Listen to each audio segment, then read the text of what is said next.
Mute. I think I'm good to go here. All right. Welcome, everyone. Thanks for coming. As we get started here, this is going live here. You can ask me just about anything. Hopefully we won't have, I got a different camera this time. So hopefully we won't have the voice lagging issue that we had before.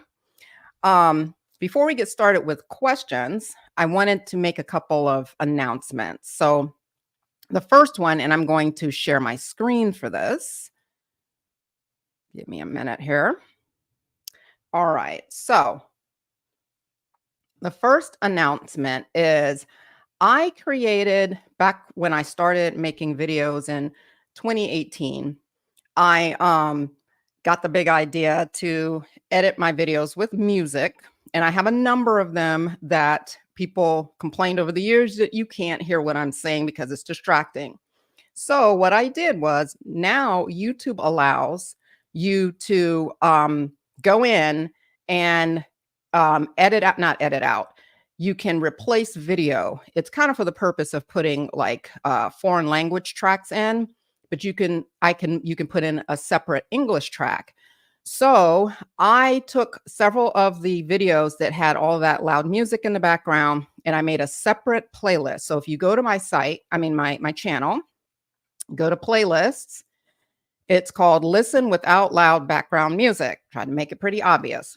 If you click on that, I'm Dr. Tracey Marks, a psychiatrist, and in this video, I'm going to... Okay, you can hear the music already. So what you would do if you come to this, so this is the playlist with all the videos that I changed out the audio. There may be a couple others, I just haven't gotten to those yet. If you click on this settings gear, it's not a wheel, a gear, and you go up and see audio track, there's 2 of them now. Before, I don't even know, for the other videos where I didn't do this, I'm not even sure this audio track will show up if you click on the gear.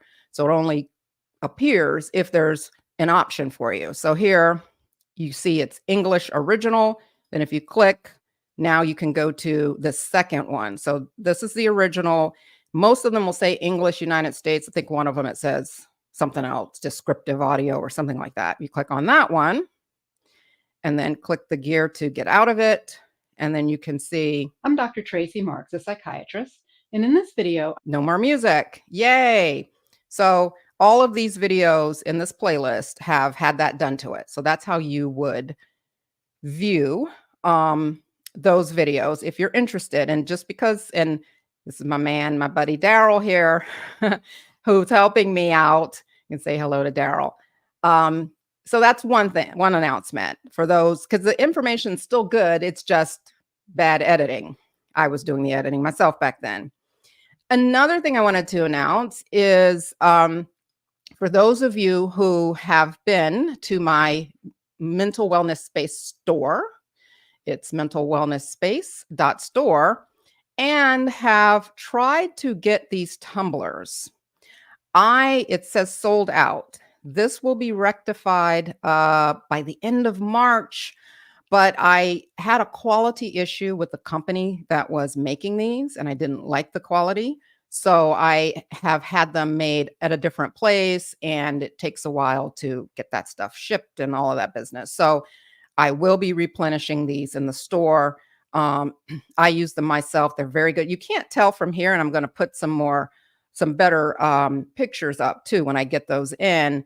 But it does have a sliding top. I know I don't like tumblers where they're not spill proof because you can't close the top. All right, so that is that. I'm going to stop sharing my screen now.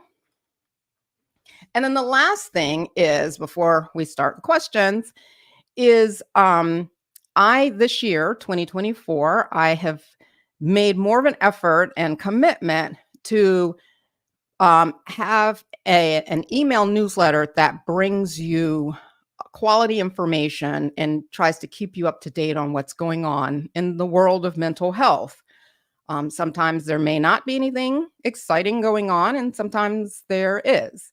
So if you want to stay up to date on mental health information, then sign up for my email list or my email newsletter. And you can get that sign up at getmentalhealthtips.com. So if you just go there and you can sign up and be on your way and look in your inbox for me. All righty. That's it. For my part, I'm ready for you. So let's start with the questions.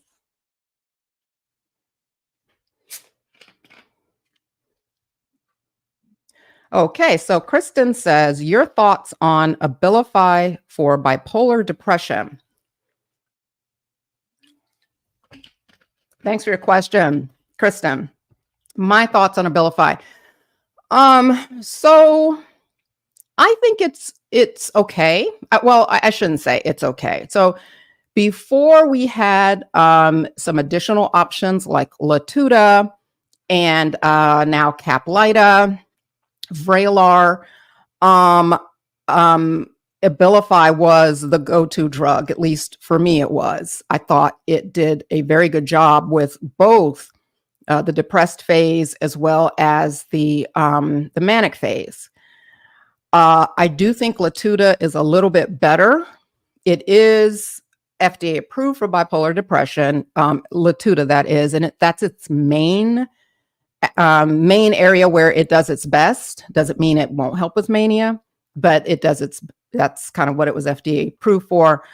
But Abilify, yeah, I think it's a good drug still. I still use it quite a bit.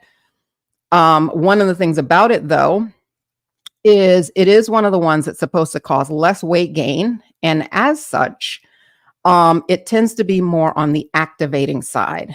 So medications that aren't in activating meaning like it can cause akathisia. What is akathisia? Akathisia is an abnormal movement where you can feel restless or feel like, like you've got ants in your pants. You just have to move around and be very unsettling and disturbing for people and keep some people awake. So Abilify tends to be more on that end of causing akathisia. Usually the higher the dose, the more chance that you'll have side effects, but cause less weight gain. Medications like Seroquel or quetiapine, which is also FDA approved for bipolar depression, tend to cause more weight gain. It is more sedating and so less activating. So you don't get the akathisia so much with it, but it can help you sleep. That's where the sedating side effects can be a benefit, but it's also more prone to weight gain. So if you are looking for something that is less likely to cause weight gain, then I think Abilify's a good choice that way. All righty, next question. Good morning. Thank you. Thank you, Mind Biz. Well, that's a long one. I got to put on my glasses to see that. Oh, minding my business. Minding my biz, being nosy. I love that. Great. Thank you. Hi from Poland, from Parallax. Thank you. Welcome. Welcome. Aline, hi from Brazil. Thank you, Aline. All right, Kenneth. Oh, wow. Thank you so much for the super chat, Kenneth.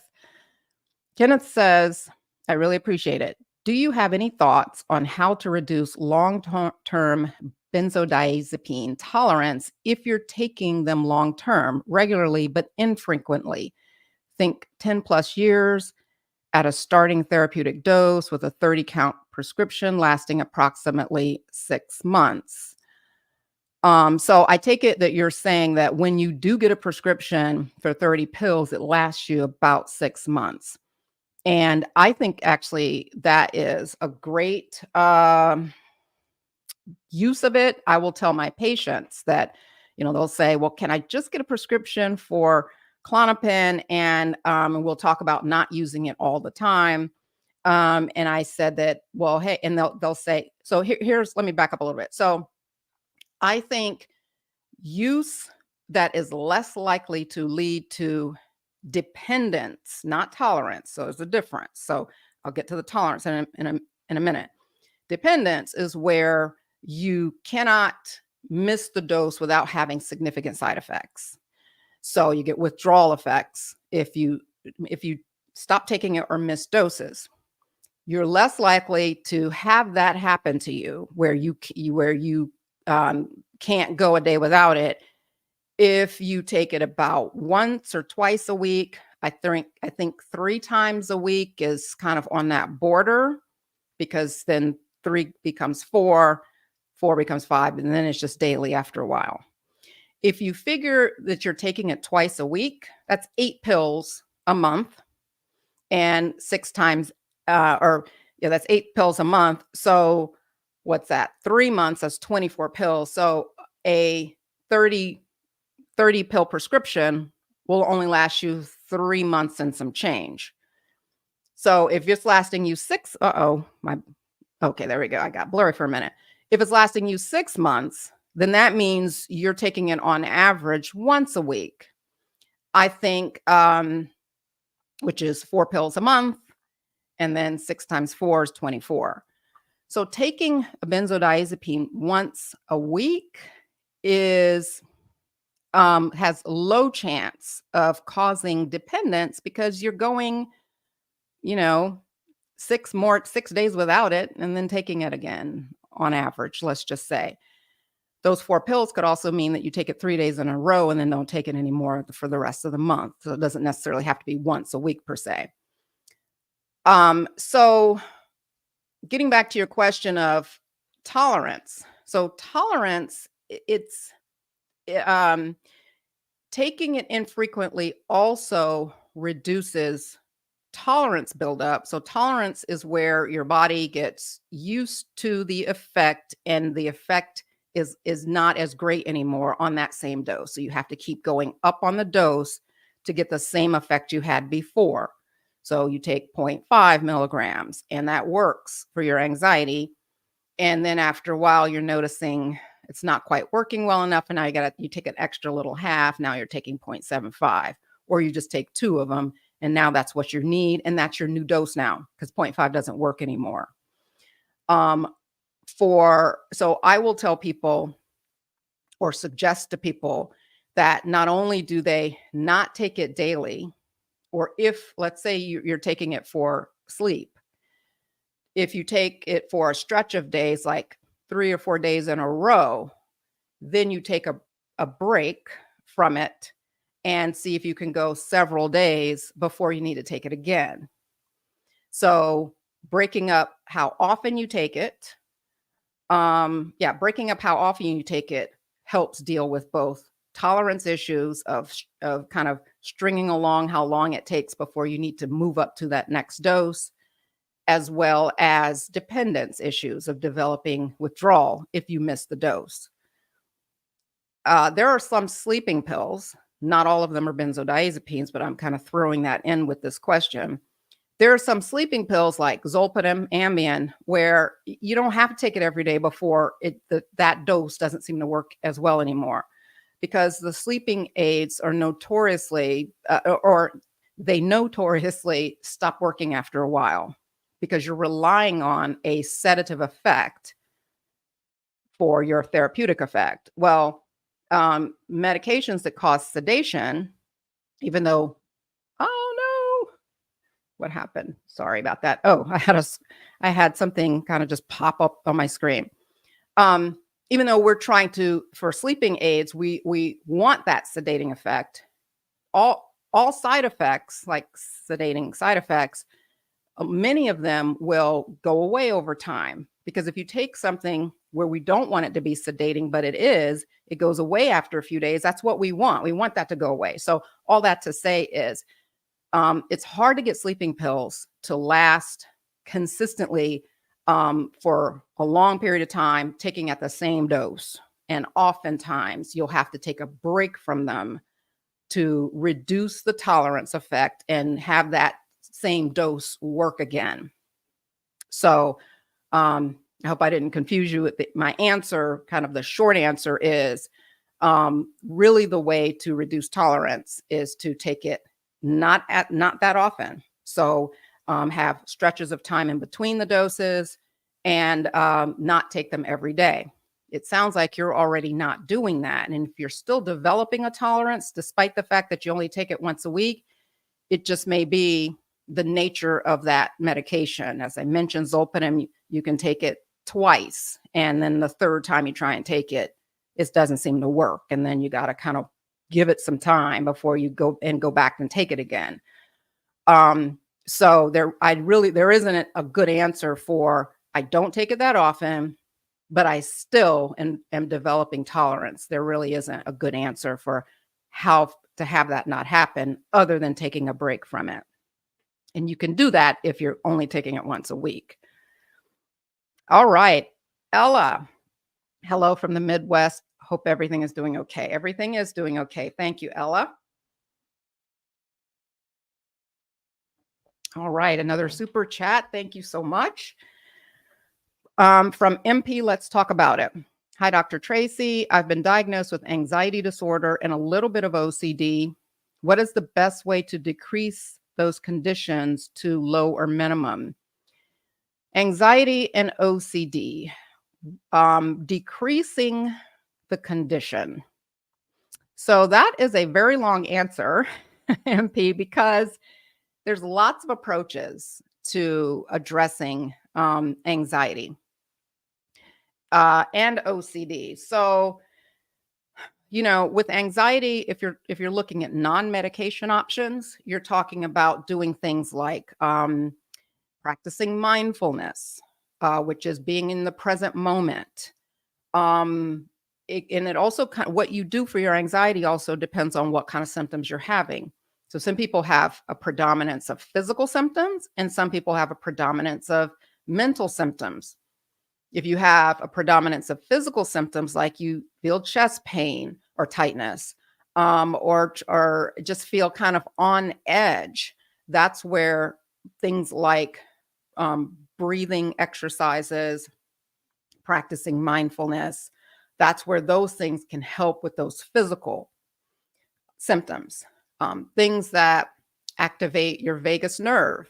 Your vagus nerve works the opposite of your adrenaline system, the fight or flight system. So if, someone busts through this door, my heart's going to race. I'm going to feel scared. I'm going to be like, who is this? Someone trying to attack me. That's the normal response. With anxiety, though, you can have that response just waking up in the morning. And so that's an adrenaline response. And the opposite of that is putting the foot on the brake to calm things down. So your vagus nerve kicks in when your mind realizes the threat has passed, and now we need to slow things back down. Well, you can trigger your vagus nerve or trigger that system of slowing things down with vagal maneuvers. I have a video on my YouTube channel giving more detail about that. But these would be things like splashing cold water on your face or chest, because that temperature, that quick temperature change triggers a vagus nerve. Breathing exercises work in part by activating your vagus nerve, of slowing your breathing, because when you get anxious, we tend to hyperventilate, and not necessarily huffing and puffing and losing your breath, but just breathing at a faster rate. So if you try inhaling and exhaling in a span of like 6 seconds, like inhale for 3, exhale for 3, that's a 6-second cycle. And that's like, and you can get like 10 of those in a minute, which is still significantly slower breathing rate than you would just kind of at rest.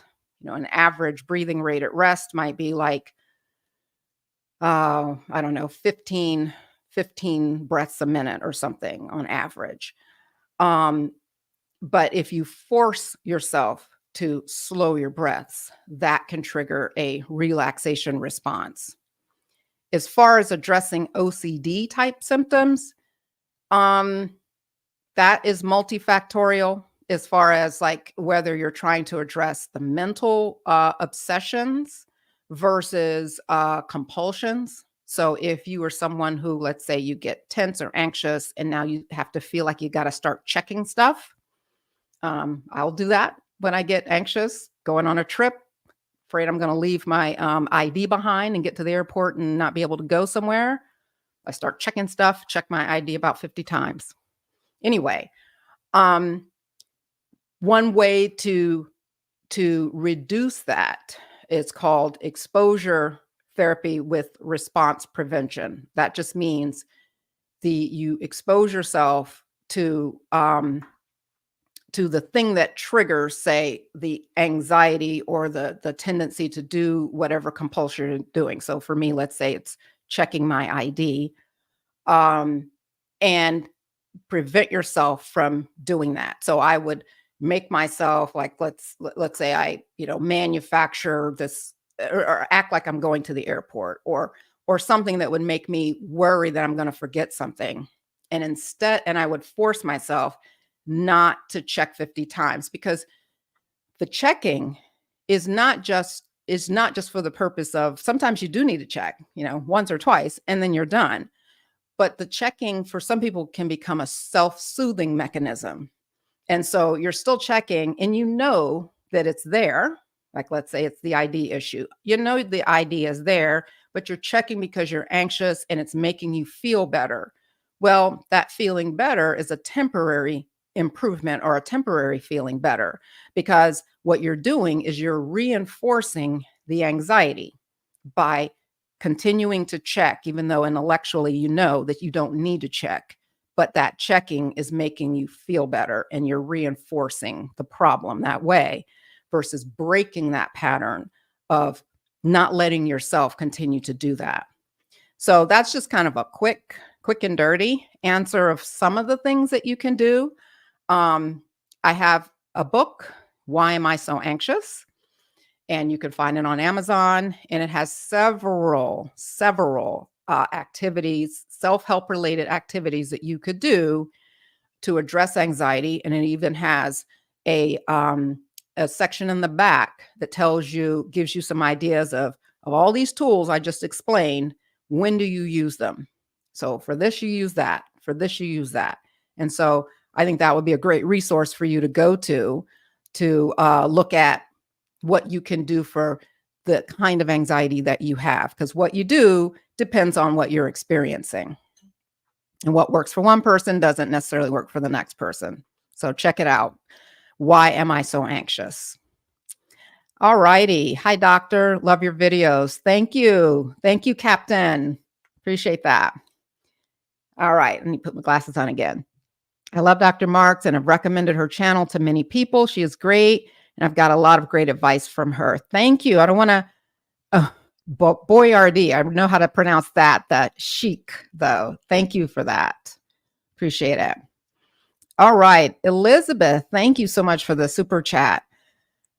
Is it possible for a bipolar person to only have one manic episode in their entire life? And how do you feel about bipolar people who go off their meds under medical supervision? Thanks for that. That's a great question. What do I think about someone who only has one manic episode? So here's two thoughts. One is a couple of thoughts. One is, was the manic episode real? But let's just say it was. Okay.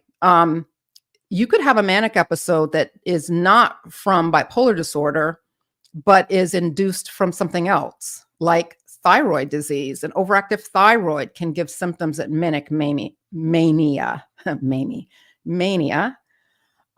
medications. People can have a manic episode or manic-like episode from steroids. You could have, some kind of infection or inflammation and get a round of prednisone steroids. Now, usually the oral steroids don't do it as much as intravenous steroids. So if you had some serious allergic reaction, went to the ER and they gave you some IV steroids, you're more susceptible to that kind of reaction.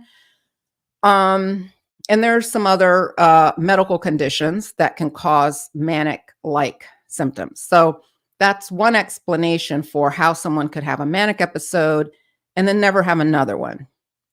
Another explanation could be you have a manic episode and then subsequent episodes are hypomania. Hypomania is like a lesser or less severe form of mania, but it's still above your baseline. So you're still sped up in some way that generally causes some level of dysfunction, but it may not require you going to the hospital, let's say. Or you still may be able to work through it. So you may be moving fast, talking fast, thinking fast, not sleeping that well, like maybe only sleeping 4 hours a night, but that 4 hours a night is enough for you to function. And then it just kind of blows over after a week or 4 or 5 days. So, so you could just have that hypomanic period come and go and it not be noticeable enough for you to say, oh, okay, had another episode kind of thing. If you ever have one manic episode, it's still considered bipolar 1 disorder, even if subsequent episodes are hypomania from that point forward.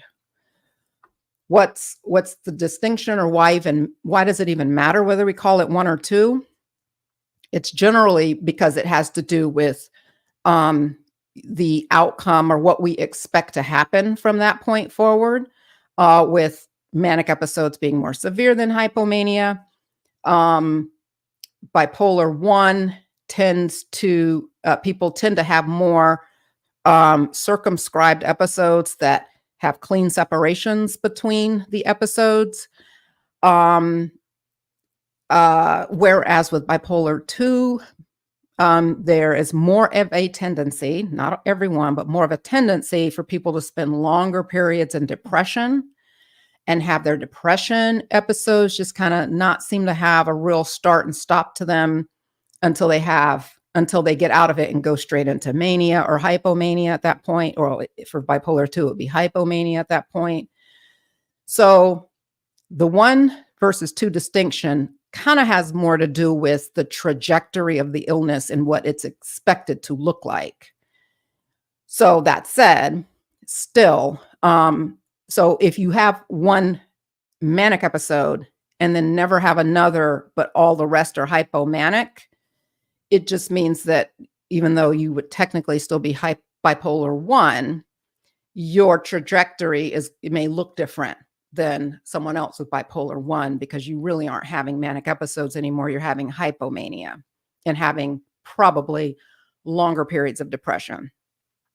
There was a second part to your question. Daryl, can you put that back up? And the second part was, how do I feel about bipolar? Oh, going off. Yeah. Okay. So, the second question, let me just go ahead and repeat it, is how do I feel about people with bipolar disorder getting off their meds under medical supervision? I think the caveat here, the key phrase is under medical supervision. I'll speak for my own professional experience. I support certain patients of mine going off under medical supervision, going off medications, depending on their history of episodes. So, I saw someone years ago who her history was she had a manic episode every 7 years and hardly had any depressive episodes. So I saw her during one of her manic periods, and haven't seen her since. Now, we didn't plan for her to get off medicine under supervision, but if you think about it, if going back to the circumscribed episodes of having an episode and then a recovery, and then an episode, and then a recovery, that recovery period could last, if that lasts you a year or 2 before you have another episode, then yes, it could be of benefit for you to get off medicine and reduce, the load, the medical load, the side effect load of those medicines, especially if they cause weight gain and things like that. But if you were to do that, it's best if you have had enough experience with your illness to know what your prodrome symptoms look like, or what it looks like when you're starting to have an episode. Prodrome symptoms would be the symptoms. Really, the prodrome symptoms are, a prodrome is like the symptoms that come before the full-blown illness manifests itself. So we don't know necessarily that you've got bipolar disorder. You just have before you get diagnosed, you have some anxiety and some depression and some kind of anxious depression, and something just doesn't seem right. And then boom, you have a manic episode. Now we know what we were looking at before was bipolar disorder kind of ramping up. But still, we'll loosely call prodrome symptoms as well, symptoms that you can have before another episode. So let's say some of, typical things might be affecting your sleep. So you start noticing that you're not sleeping very much. You normally sleep 7 hours a night, and now you're only sleeping 5, and you're not feeling tired. You're just kind of waking up. That might be a sign that, something's getting ready to happen. That would be a time to talk with your doctor and see whether or not you need to get back on medicine, or just need to get back like on bipolar meds, or just get on something for sleep to help kind of dampen down what's starting to build up, because bipolar disorder is very sensitive to changes in sleep. And so you could kind of kill off a manic episode from coming if you could just get some sleep. For some people, not everyone, but some people, if you get it early enough, it's like you can stop the fire. Sometimes I had a patient who told me that they could tell that their mania was coming when they started this was a musician, and when they started coming up with all of these intricate musical ideas in their head. And then after the episode was gone, the ideas that they had weren't very good. So it wasn't like, this wonderful creativity of creating mind-blowing stuff. It was just random creativity. But that's how this person could tell it's getting started. Now, notice I'm talking mostly about mania, not depression. I think early signs of depression would be longer sleep. It's getting harder and harder to get out of bed. You're starting to think more negative about stuff, and it's harder to manage or police your own thoughts. Usually you need to engage someone who's close to you to help you notice thinking changes that could help you also identify when you're starting to change. So long story short to this question is, I think if you're going to consider getting off of medications, it should be because you normally have long intervals or decent amount of time in between episodes. You have an inter-episode period where you don't have very many symptoms. You don't just go from one episode to another one, from depression to mania, and then to depression again. You do have a clean period of time where there's nothing going on. And you have someone in your life to help you recognize behaviors or thoughts that you have that are indicative of an episode coming, whether that's hypomania or depression, to help you to help you get a head start on the progression of symptoms. So you can get back in with your doctor and stop things before they ramp up. Those would be the scenarios where I think someone could safely pause their medication for some period of time. And how long that period is depends on your own history of how long you normally go without symptoms. Thanks for that question. Pierre, hello from France. Thanks, Pierre. It seems like a very French name. Lindsay, LPC here. Thanks for all you do. Thanks, Lindsay. And thanks for all you do as an LPC. Rodney, off topic. Why decide to become a psychiatrist or regular MD? Also, what other career paths had you considered? Thanks, Rodney, for that off-topic question. It's fine off topic. Or actually it is on topic. So I actually graduated from college with a degree in electrical engineering, and I worked a year for what was then Arthur Andersen, then became Arthur Andersen Consulting while I was working for them, and then they later became Accenture. I spent a year working in that environment. And while I was doing that, I decided I wanted to go to med school. I had thought about med school in undergrad, but I was in the engineering school and I went to Duke University. And at that place, you just don't extend years, when you're paying that kind of tuition and whatnot. So I knew I had to finish in 4 years. And that's all my parents were doing for me, 4 years. So I went ahead, I just kind of put off the idea of switching majors and just finished off and then worked and then decided, I really do want to pursue this. So then once I got in med school, I decided my interest was in internal medicine. And I changed that to psychiatry after I did my psychiatry rotation and really enjoyed working with people, helping them mentally versus physically. And that decision came in my my 4th year of medical school. And that's the way it's been since. Thanks, Rodney, for that question. To Jesse, good morning, Dr. Marks. Thank you so much. You are welcome so much.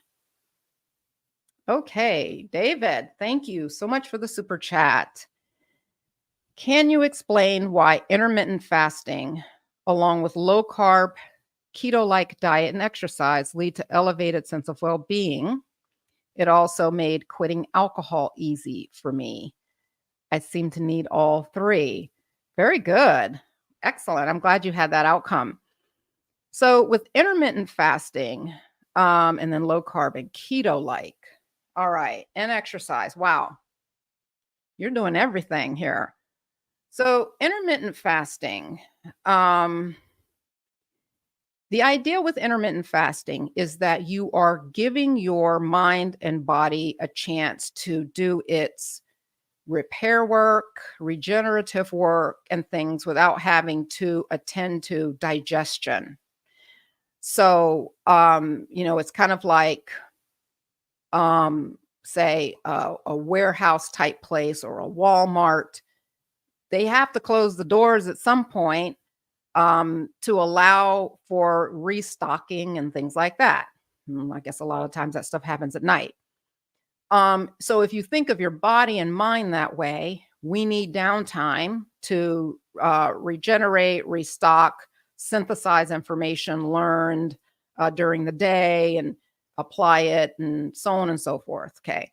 So with intermittent fasting, it's like the stop having a longer period of time for which you are taking in and eating and triggering certain mechanisms in your body, digestion and things like that. You are giving your brain more time to for self-care, for lack of a better way to put it. You're giving your brain more time for self-care. Then you also low carb. So low carb. I'm trying to think of a good direct line between low carb and brain function or wellness. So with low carb, you have less. The idea is that you have lower levels of cortisol and insulin spikes, and you have more even hormonal levels, so to speak, with the hormones here involved being insulin and cortisol. So you eat, and this kind of relates to intermittent fasting too. You eat a heavy carbohydrate load. Your body has to do more work to take all that carb, break it down, and store it. So you get, and insulin's involved in that, cortisol is also involved in that. And so you get higher levels of these hormones. Okay. Well, over time, if you eat too much carbs or too many carbs over a lifetime, you can start to get insulin resistance, where so years of surges in insulin to kind of quickly break this down and send these carbohydrate units, turn them into sugar and fats and storage and all of that. Your cells, insulin receptors, become less sensitive over time, just kind of like parts wearing out. Early signs of insulin resistance are things like abdominal fat, because of the difference in the way fat is stored in the context of insulin resistance. So reducing your carbohydrate load, or reducing how many carbs you eat, reduces the insulin surges and cortisol surges. Why does that matter? Because it's not just a diabetes issue, but lots of body systems and nerve systems are controlled by lots of, are controlled by insulin, cortisol, all of that. It's just one big web of information that one system depends on another system. So it's a little too complicated to get into the effects of insulin on brain cells, but just suffice it to say is that how things are working from the neck down affect how they work from the neck up as well. Keto diet, where you have high fat, hardly any carbohydrates, and a very high fat, has been shown to be very beneficial for certain conditions, particularly schizophrenia. That's where I've seen it. The studies, I think some seizure disorders as well. Because the idea is that the fats are contributing to nerve growth and repair in the brain, because of those cells kind of feeding off a high fat molecules. And the sheath on our nerves and things, those are kind of made from cholesterol and other types of fat proteins and things. So we need fat in our diet. We need good fat. So giving your body and brain more of it is thought to help those processes, as well as you've got the less insulin, not causing surges and insulin resistance. So you've kind of got a two-pronged system with the keto diet: the high fat, which our brain loves, and then less insulin and cortisol surges. So, that's kind of the high level, forest level explanation for how keto and low carb help us mentally and physically. Heavy carbs and surges with insulin and then high cortisol levels and all that not only affect you mentally, but also affect you physically as far as fatigue, easy fatigability, low energy, even low alertness, even though that's more of a neck up issue. So, but that said, keto isn't for everyone. So I do want to put that caveat out there, is that it's not a good diet for everyone. In fact, if you talk to nutritionists, some nutritionists in like nutrition schools, many of them will not support or endorse one specific diet that everyone should have. Everyone should be on carnivore, or everyone should be on keto. It's about a balance. There are some people for whom keto is very good for them. But again, not for everyone. And I think looking also kind of an overall appraisal of these diets, I think the biggest takeaway is reducing processed foods and eating real food and nutrients. I think that's where the main benefits.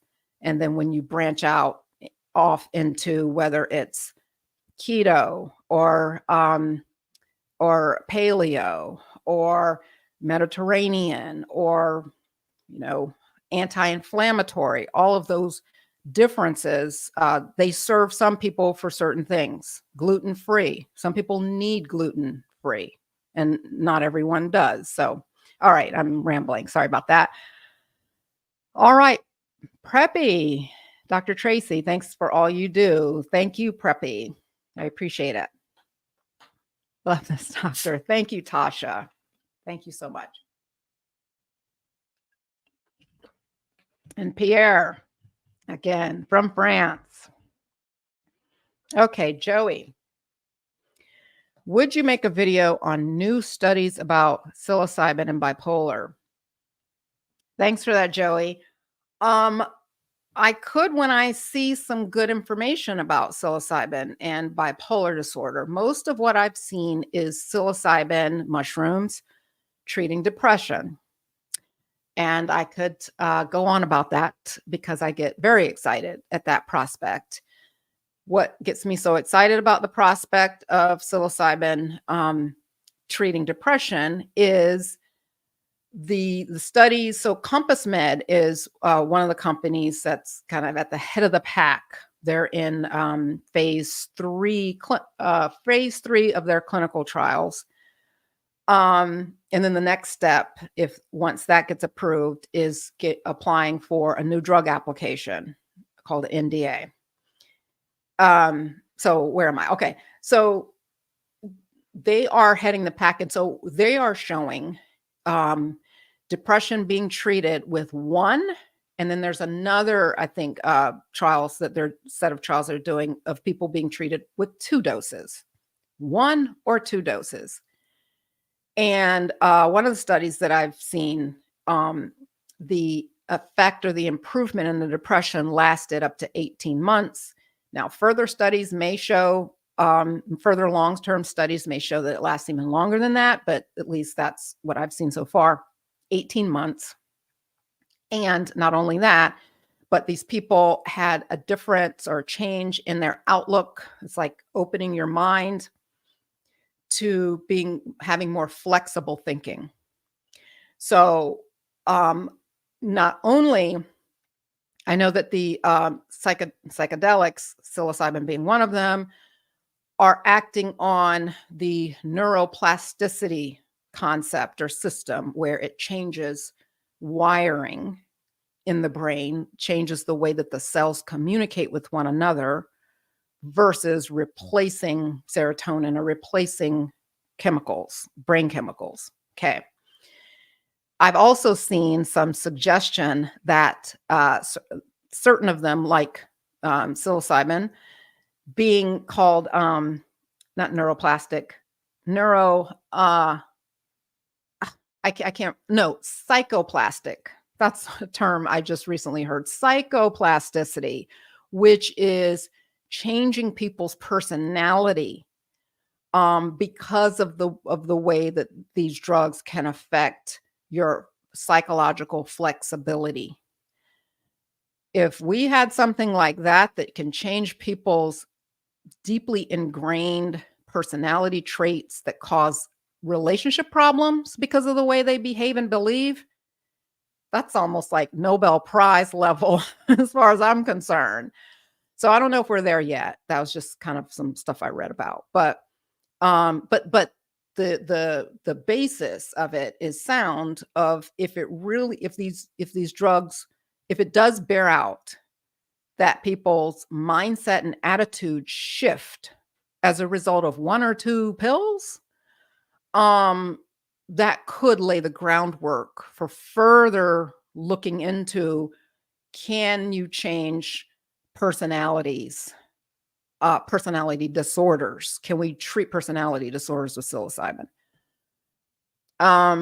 I've seen also psilocybin, I think for maybe addiction, and maybe anxiety. I'm not sure about that one, but it's being looked at for several issues, not just depression, but I think depression indication is like probably the first one it's going to get approved for. And when, I'm not sure, maybe now 2025, perhaps, since they're in the phase 3, they're kind of at that last step. I know you didn't ask this question, but probably the first psychedelic, and not, after ketamine, which technically is a psychedelic, but the first one will be MDMA, assisted psychotherapy for PTSD. The company that is producing that just recently filed their NDA, their new drug application. And I read where that's supposed to be, the FDA is supposed to make a decision about that by August. They're kind of accelerating that process. So in August, we could hear if MDMA, which street name ecstasy, is approved to be used to treat PTSD. So, so we're making progress. I know this wasn't your question. You were asking about psilocybin, but from my perspective, one begets the other. So once we get the ball rolling with the psychedelics and their treatment and getting them approved, I think that will pave the way for others to get the kind of shorter route to be able to get approved faster.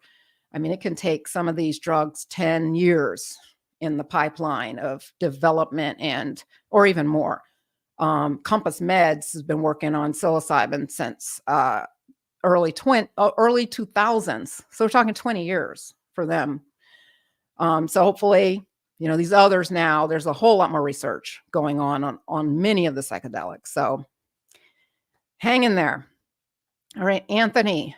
Hey, Dr. Marks, just wanted to say I appreciated your videos a lot. Thank you.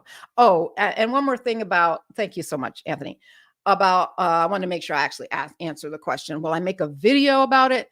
Probably not right now, just because I haven't seen enough about using psilocybin to treat what would really be bipolar depression at this point. Because keep in mind, this is just kind of a small point. Treating bipolar just means that you're treating a condition that has both depression and mania. So when someone is looking at a drug for bipolar disorder, they have to pick a side.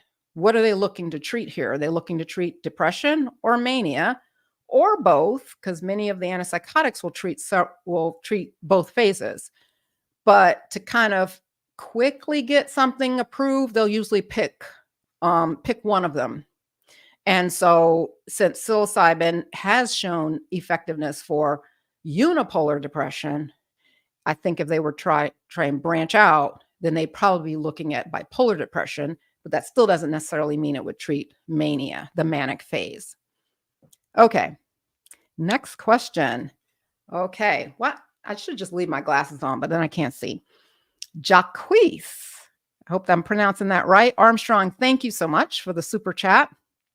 Your thoughts on rebuilding defense mechanisms after detoxing meds from decades of use. By the way, I find your videos very useful. Thank you. Oh, wow. Rebuilding defense mechanisms after detoxing from meds after decades of use. So yeah, so what you're talking about, Jacquez or Quees, is how do you, after you've spent years with what we would call maladaptive defenses, probably with the drugs being one of the defense mechanisms, because, well, I don't want to get into a long thing about why people will use drugs. It's for different reasons. So it's not just one reason. Okay. But one of the things they unfortunately can do for you is make you not be able to rely on your own psychological defenses, because it becomes an escape. So if that's the case for you, and the drug use, whatever it was, helped you escape having to actually deal with whatever was troubling you, internal distress, external things, then it's almost like a child who's been overprotected for years, and parents didn't let them kind of face life on their own, and they're just kind of, now what do I do? I think this is something that requires or would need a therapist or coach to help you through, because you're not going to be able to see everything. You're not going to be able to observe yourself in a way that necessarily helps you change. The way to change is to be in a situation, have someone help you see how your response is maladaptive. Sorry to keep using that kind of word, but how your response doesn't help you and hurts you or hurts the person that you're around. Help you understand maybe why that's your knee-jerk response and help you do something different the next time. So from your perspective, even if you're the most insightful person ever, it's still not that easy for you to see everything. Okay. So objectively. So let's say a problem, I'll just say, use myself as a hypothetical example. If I notice that I just can't stop blowing up at people get on my nerves, and I wish I had more patience, but I just can't get it. And it's getting in the way of my relationships with people. People don't want to be around me. I think it's them, but I'm open to the fact that maybe it's me.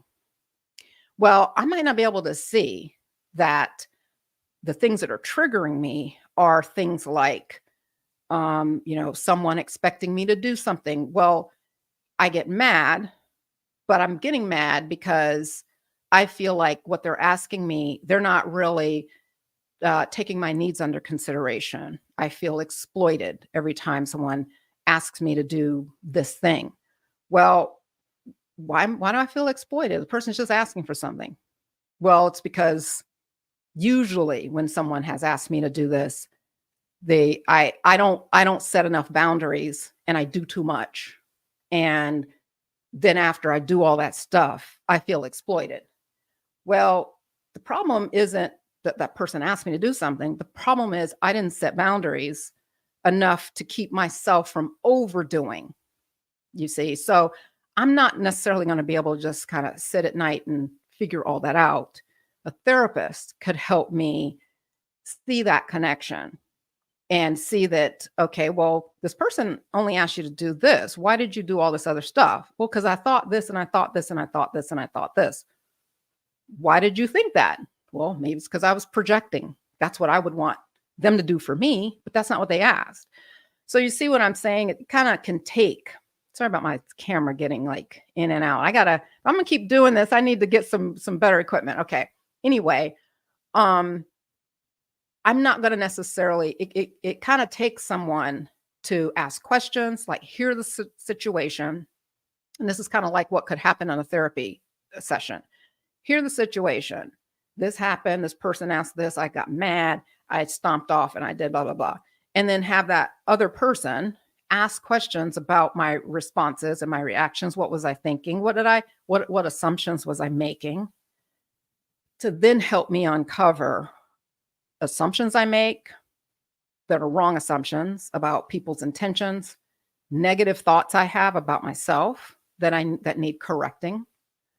And then through correcting some of those things, helping me see how I can do it differently the next time. So you mess up and you make some corrections. You're still going to keep messing up, but hopefully then you get to the point where you're messing up less.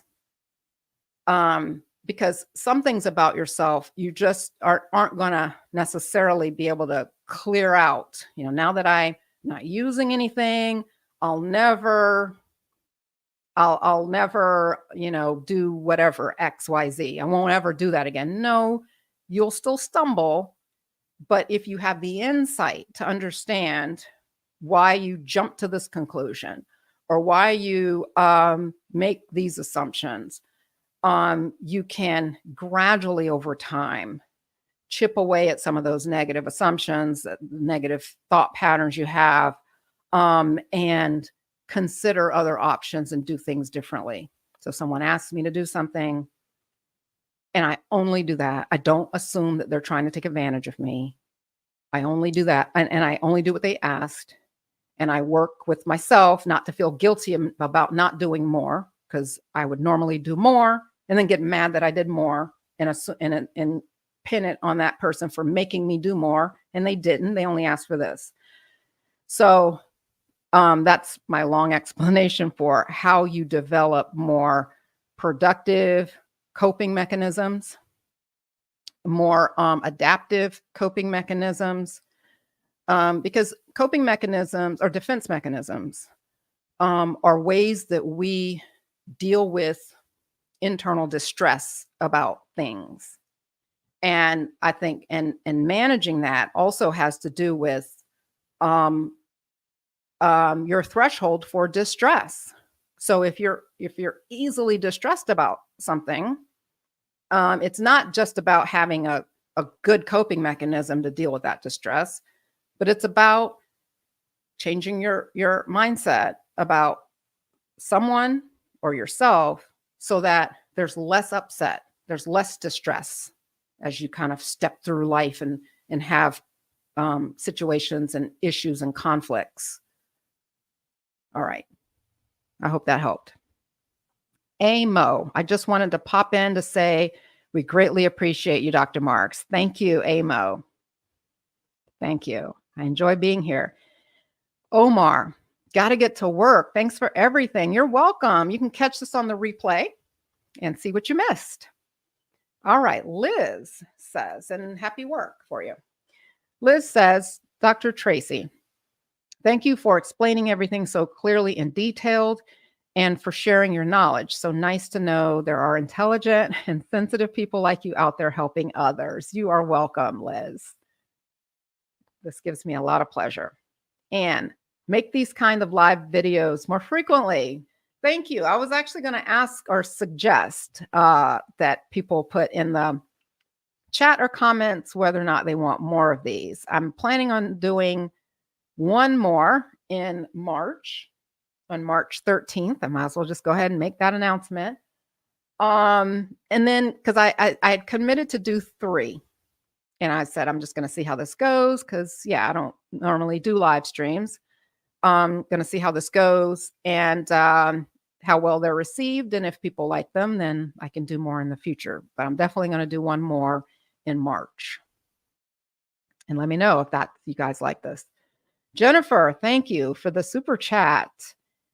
Thanks, Dr. Marks, for all you do. Could you please share how to work with depression for those who are COVID cautious, battling COVID, and suffering from long COVID? Thank you. Okay, let me ask that again. Share how to work with depression for those who are COVID cautious, battling COVID, and suffering from long COVID. Okay. So I'm not sure, Jennifer, if you mean work with a person who is depressed or work with your own depression while having COVID. I actually, speaking of my newsletter, my newsletter today was about long-term COVID and a finding that many people with it were shown to have depleted serotonin levels, and that there may be a connection then between COVID and its effect on serotonin, and that being a basis for extending out the long-term COVID symptoms. Now, naturally, a question from that, or at least in my head, was, okay, does that mean then that maybe the use of serotonin-enhancing antidepressants could improve long COVID? And I do think that's part of people's question that's being investigated. That would be wonderful if that was a good answer, because I know long-term COVID has been a huge problem for a lot of people. And it affects people differently in terms of depressed symptoms, but also memory issues, or even things like still having the smell and taste issues or gastrointestinal issues. So long COVID, there's a lot to long COVID, and I don't fully understand all of it, but that was a finding that I saw recently, that I shared with my email community, but that I thought was interesting, and I want to be following it because I want to see if it looks like that could be a solution. But back to your question though on dealing with depression if you're COVID cautious, or dealing with COVID, I think that there really is not a magic answer to treating depression. I'm not sure if I'm answering the question that you really have, but I'm giving a stab at it. Treating depression in the context of also being sick with COVID, because COVID itself, as we have seen, can affect many body systems and cause its own issues. I think that if you are someone who who previously had depression, a depressive illness, as you know, depression is a recurring illness normally. About half the people can have an episode and never have one again. But for most, or half at least, it comes back. It can come back years later. It can come back months later. So that said, if you were someone who has had depression in the past, but then you get COVID, you can have a relapse of your depression symptoms, either just by chance or because of triggered by getting sick with COVID. And I don't know enough about the treatment for COVID to know if treating it with something like Paxlovid has been shown to also help with any mental symptoms. I mentioned that study or finding with the low serotonin thing as a possibility that maybe increasing or adding a serotonin antidepressant may help. I would love it if that's the case. And, I may try that if I have a patient who ends up with some long COVID depression, but most of the people that I treat are either already on something, and I just haven't had the opportunity to see someone who's got COVID, now newly depressed after COVID, to see if, and I probably would just treat their depression, whether it's from COVID or not. If you're COVID cautious, though, I'm still kind of not sure where that fits in on dealing with being depressed. Yeah,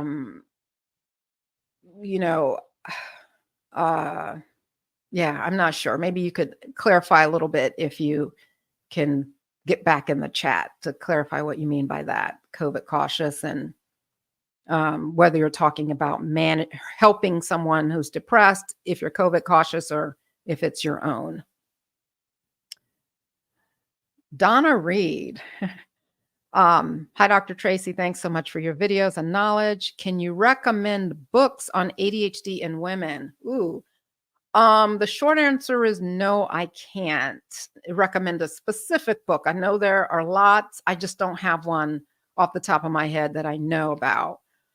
I know there's a lot of discussion around women presenting differently, or not being diagnosed as much as boys or men, because of a bias, kind of an inherent bias in the symptomatology being more skewed toward males, particularly I think the hyperactive symptoms.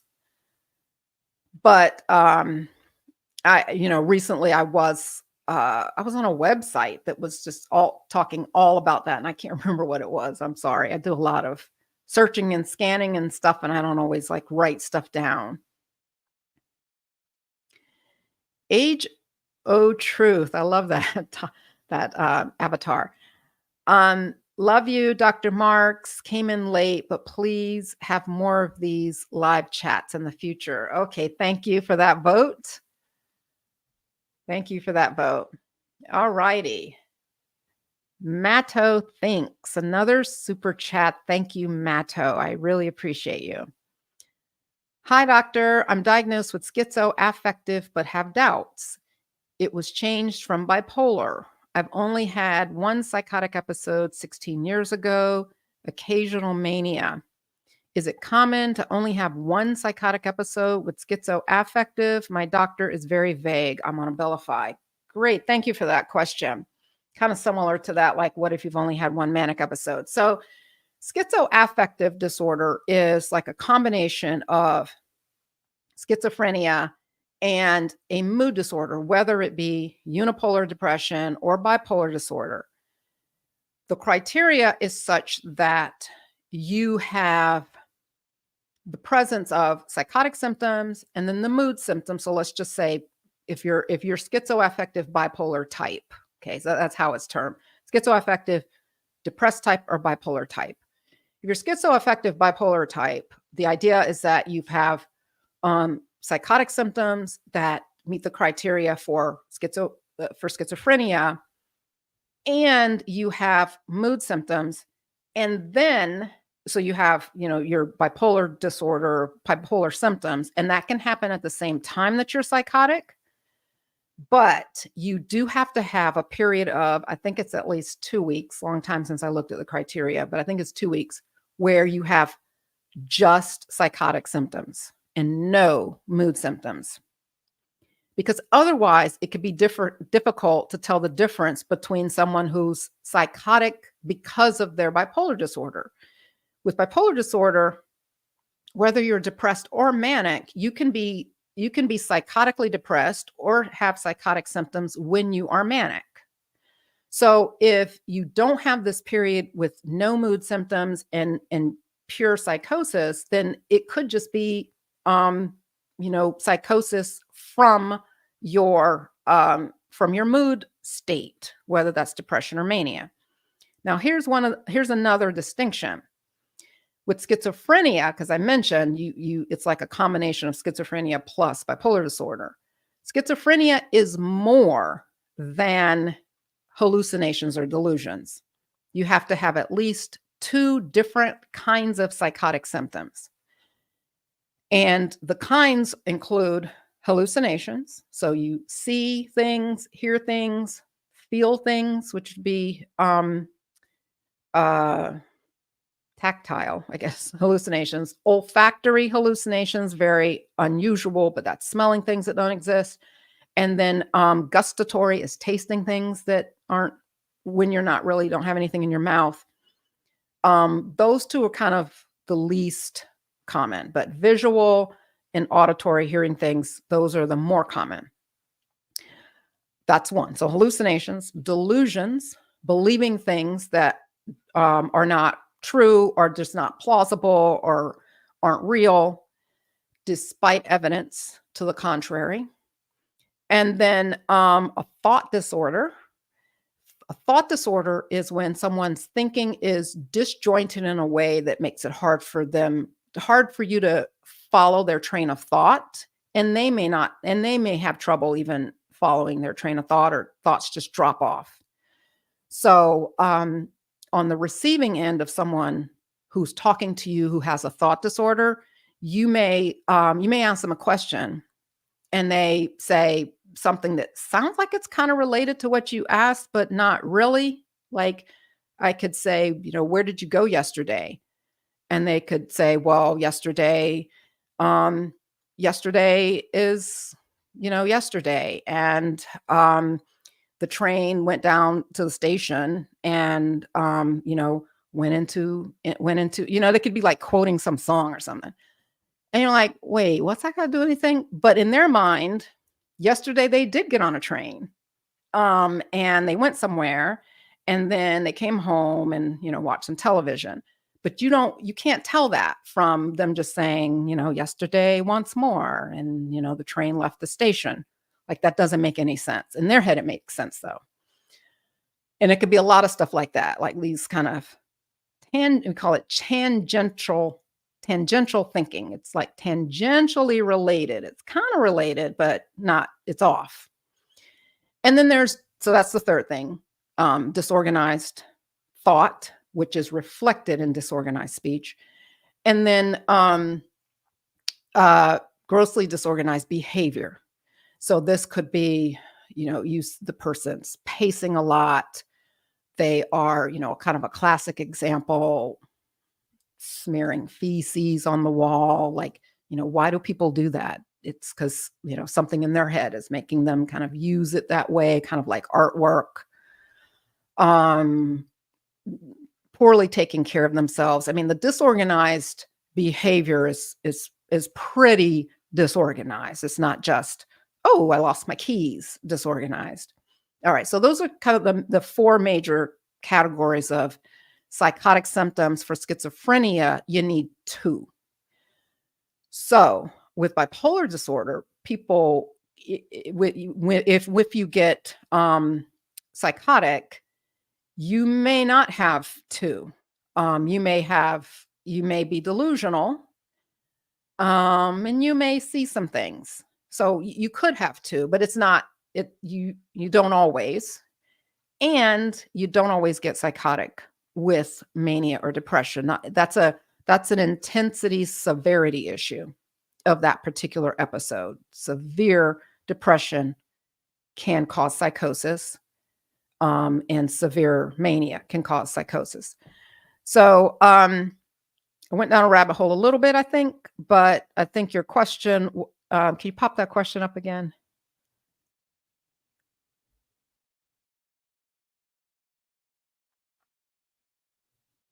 It's been a long time, so you might not be able to find the question, but schizophrenia. So, oh, I know. Yes. Put up. I think that was it. It was about schizoaffective disorder.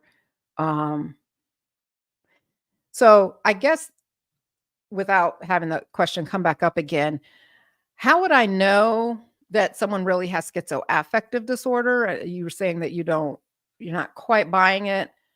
Oh, I know. You only had one psychotic episode. So is this really, yeah, there we go. One psychotic episode 16 years ago, and occasional mania. Yeah. So it's not common to only have one psychotic episode. In fact, I think it kind of goes against the diagnosis, because with schizoaffective, you remain psychotic in the absence of bipolar or in the absence of the mood symptoms, whether it be depression or mania. You still remain psychotic. And people with schizophrenia, they remain psychotic. Now it might be kind of low level psychosis, like they're still delusional, but they may not be talking about it very much. Or they're still, they may be actively hearing things, but not really talking about that either. It's not bothering them that much or something. So, yeah, if you have no psychosis, if you've never had psychosis again, I would say, yeah, it's unlikely that it's schizoaffective and just maybe bipolar disorder, that where you have some extremes at times. Abilify is a great drug for all of the for both your mania and your depression. So yeah, that you could be treated just fine with Abilify. All right, Ms. Martian. Thank you, Dr. Marks, for all your work. I appreciate your videos, which have assisted me greatly since I stumbled upon your channel. Thank you. I'm so glad. That's the goal. Paulina, greetings from the Netherlands. Wonderful. Thank you. I guess you're probably the afternoon for you, I guess. AM, what's your advice for someone who wants to do psychology? So I'm assuming you mean study psychology. If that's what you mean, I say go for it. I mean, so psychology, I guess the pathway toward being a psychologist is different from being a psychiatrist. So I'm a psychiatrist. I'm an MD. I went to medical school 4 years, and then And as I mentioned from an earlier question, I majored in electrical engineering. So I didn't know that I wanted to be a psychiatrist, and that's okay. I didn't have to be to go to med school. You can kind of major in whatever you want. But because I was not pre-med in college, then I did like an extra year after college to take all the pre-med requisites, like biochemistry and some things that I didn't take as an engineering major. Okay. 4 years of med school, you pick a specialty. I picked psychiatry, did 4-year residency in psychiatry. I did an additional year of forensics training, forensic psychiatry. So it's called a fellowship training after residency. There's lots more subspecialties now, child, adolescent. Well, that's not new, but child, adolescent, addiction, psychosomatic. I mean, there's lots of different fellowship options past general psychiatry. So that's the psychiatrist track. Psychology, on the other hand, you can get a bachelor's degree in it. I had several friends in college who had bachelors who majored in psychology. But then after you get your bachelor's, you can then get master's and then doctorate level to be a clinical psychologist. I was about to say psychiatrist, clinical psychologist. You have to have a doctorate level and then a certain amount of hours in clinical work to then get the, certification or whatever it is they call it, to be considered a clinical psychologist. If you don't get your doctorate and let's say get a master's, you could work as a therapist. And those kind of master level designations can be LPC. We had, I'm sorry, I don't remember your name. Someone here's, saying hello. She's an LPC, which is licensed professional counselor. There's also marriage and family. It's like LMFT or something, licensed marriage family therapist. And then I think there's another one, but you can get a master's level in psychology and then get also the counselor or therapist designation or licensure still requires a certain amount of work, like clinical, like supervised work that you have to do a certain number of hours before then you can get your license. I think that you can have your own practice as a licensed therapist. Psychologists who work in schools, I'm not sure what their qualifications are, like what's required for that. If you need the licensure, not sure. You may just be able to work as a school counselor if you have a master's degree. I'm not sure about a bachelor's, like what kind of work you can do with a bachelor's in psychology. So that's my thought. I think that, there's a lot of overlap between psychologists and psychiatrists when it comes to therapy.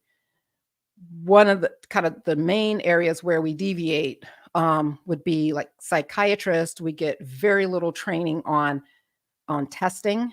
So like someone needing psychological testing for, say, ADHD and documenting that kind of testing, or neuropsychological testing, documenting certain cognitive issues, and intellectual testing, like IQ testing. We don't get any training in that. And then the psychologist, but we can prescribe medication. Psychologists cannot, unless you're in a state that allows for psychologist prescribing privileges.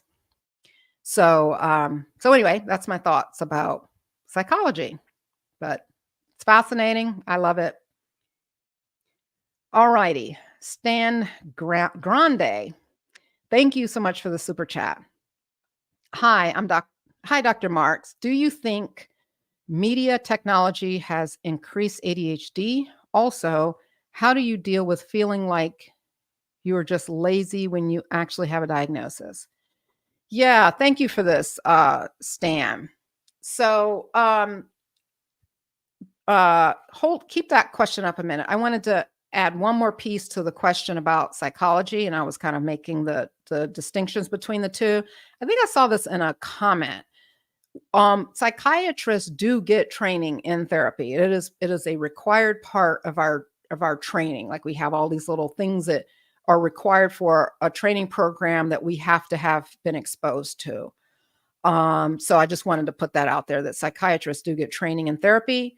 Many, once they start practicing, won't do it, especially if they are in a practice where they take a lot of insurance, because insurances usually don't reimburse very much for therapy. So the practice or the company controlling the practice will have the psychiatrist just do medication management and then have like master's level therapists do the therapy. But that's a choice they make not to do therapy. Okay. Anyway, so going back to media technology increasing ADHD and dealing with feeling like you're lazy. So, Stan, my own personal opinion is that I do think that media and technology has worsened, I guess, worsened ADHD, not certainly not caused it in someone who doesn't have it. But I think generally speaking, as just a collection of people, it's reduced our attention span and ability to have patience to like listen. I mean, there's probably plenty of people who like may have clicked off this video in the first 2 seconds because I didn't say something shocking when I first started. So I do think our collectively our attention spans have lessened because of things being fast, quick. You just have short attention spans, and it's getting shorter and shorter. Short form video plays to that. So now if you're only used to watching something for 30 seconds, how in the world are you going to get through this hour and a half live stream, or even a 10-minute video for that matter? I also think that on a different kind of level, the use of our phones and things has made it harder for us to not feel like to go unstimulated. And I'm guilty of it myself. I'm at a traffic light. Instead of just sitting at the light, waiting and appreciating the environment, practicing mindfulness, appreciating and what's going on in my environment, I feel like I need to look at my phone. I'm in Georgia. I can't pick it up and put it in my hand without getting a ticket. So I don't do that, for the record. But I can have it in a stand and start tapping on it to see if I got any texts or something. Like 30 seconds at the light, and I can't just sit there. If I go somewhere, I take my mom to a lot of doctor's appointments. I take my backpack and my laptop. I cannot sit in that waiting room and do nothing. Like I have to feel productive. I think that's an artifact of decreasing of lots of information, lots of stimulation, being overstimulated and feeling like we have to stay stimulated all the time. I go to a building, downtown Atlanta, get in the building or get in the elevator, and there's a television monitor. So we can watch television in the elevator. It's 10 seconds to get to the next floor. Why do I need to watch television? So it's like, I think these things just kind of are getting built into our system, and it's training us to need to be stimulated all the time with some kind of information, something spectacular and all of that. And I do think that worsens our attention spans as a whole, but then also worsens symptoms of ADHD for people who already have trouble staying focused on one thing. Now you're being trained to need to have something new going in order to keep you interested. And then show me, Daryl, the question again, because I forgot. It was a 2-part question.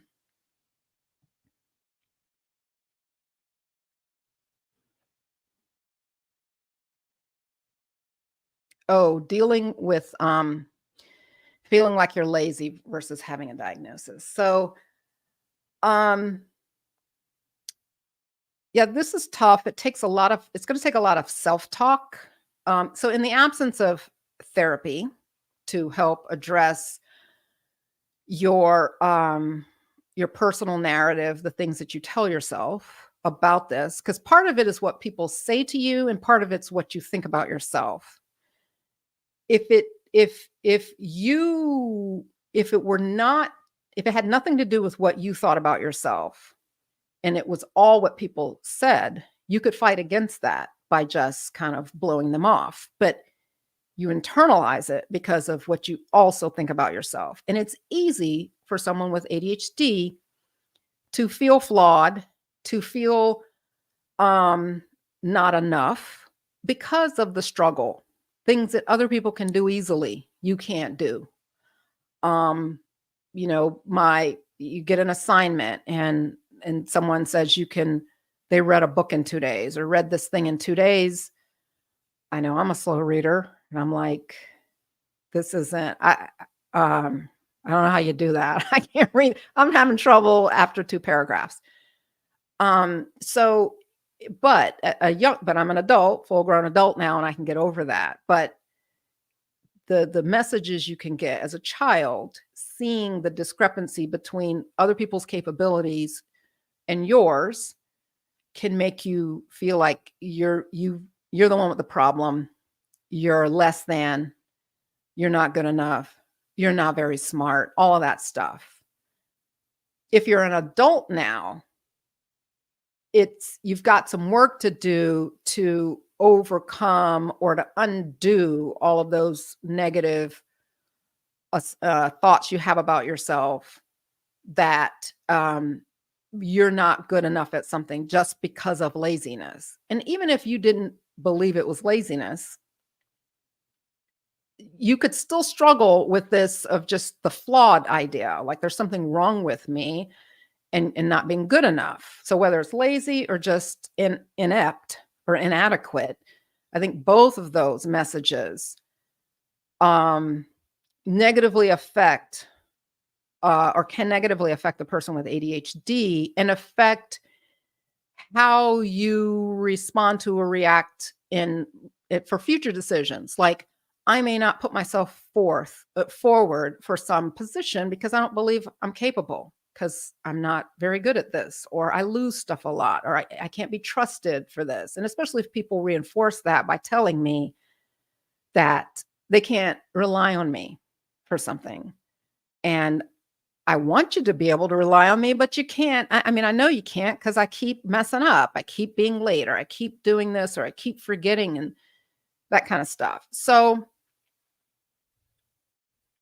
I guess the long answer, or the short answer to a long explanation is, I think overcoming this negative self-talk that you're lazy is going to require not only working on your own your narrative and your self-talk and correcting your self-talk and giving yourself some grace and self-compassion, that you have an issue that makes you struggle in certain areas.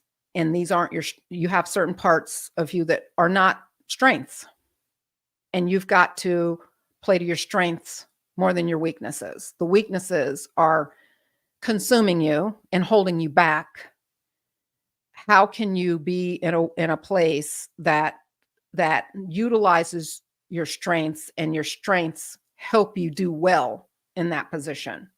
And that could mean changing your career path. It could mean changing the people you hang around, because or activities that you get involved in, people asking you to do stuff, you're volunteering and you're doing a bad job of it because it's not your strength to do whatever this is. But let's say you recognize, okay, I can't volunteer for XYZ because I'm not organized enough to do that and deliver it on time. You could still feel bad so you get strong and say, okay, I'm not going to volunteer for this stuff, but you still beat yourself up because other people are volunteering, and what's wrong with you? And you can let people convince you that it's because you're selfish that you're not volunteering. You say, well, I'm not volunteering because I know I won't do a good job. The person who doesn't understand can be like, well, just do a good job. You know you can't do a good job, then do a good job. And blame you for something that is something you're unable to do. But then you could still beat yourself up for being unable. Like other people can. This is something basic. Why can't I do it? So part of the intervention here is working on your own self-talk and giving yourself permission to not be good at stuff and it not being such a negative that it takes away from your self-esteem and who you are, who you believe yourself to be, which is an individual who has strengths. We're not all strong in everything. No one is strong in everything. And it just might be that, the strengths that get attention are the ones that get praised. And it just might be that the strengths you have are just not ones that get attention and get praise. And you're going to have to get used to feeling fulfilled from the things that you do well, even though they may not be the popular things that people do and get attention for. That's one thing. The other part, though, is navigating or trying to minimize your exposure to the criticism. So, as I mentioned, it's kind of two-pronged. One is what you think about yourself, and the other is what people are, the feedback that people are giving you. So if people are telling you that stop being lazy, just do this. You telling yourself, I'm not lazy, I just, I'm not good at initiating. That's not going to be enough if this is somebody you live with, work with, close to, and that's their judgment of you because that's their experience, that they're having to do all this stuff because you won't do stuff. Then you've still got to deal with that interaction. And dealing with that interaction could be helping this person see that, okay, it's not that I just don't want to do this because I don't feel like doing anything. It's I struggle with motivation, or I struggle with confidence. And so I'm not wanting to just kind of jump in and do this. And that's why.